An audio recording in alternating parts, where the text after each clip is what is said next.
Soc Carlos Alonso i em dedico a la restauració. Porto un restaurant ja 5 anys, al Toc de Gràcia. Vaig començar a l'FP perquè veia que no tenia la motivació suficient per lo que estava fent i m'agradava molt l'hostaleria.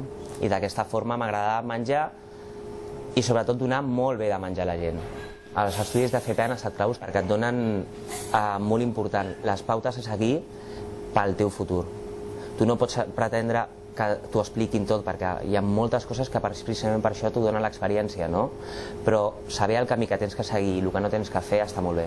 L'important dels nanos que estan estudiant FP en qualsevol sector, l'important és la motivació que tenen, perquè si no tenen motivació és igual que siguin advocats, que estudiïn FP, si no tenen motivació no arribaran a res a la vida.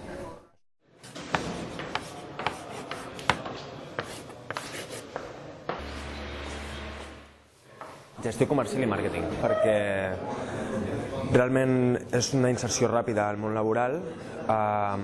Després trobo que és uns estudis complementaris a la carrera universitària, és a dir, enriquiment del currículum, trobo que està molt bé. Em cridava l'atenció el tema de la practicitat de l'FP. He vist realment com és el món laboral i és una experiència positiva.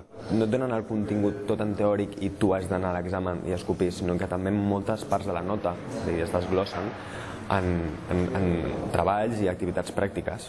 És maco i aquí jo ho he viscut que els professors t'orienten, si tu els vols preguntar, escolta, tinc dubtes, no sé què fer l'any que ve, perquè ells t'orienten, ells saben com està el panorama laboral i ells et coneixen. Projecte empresarial,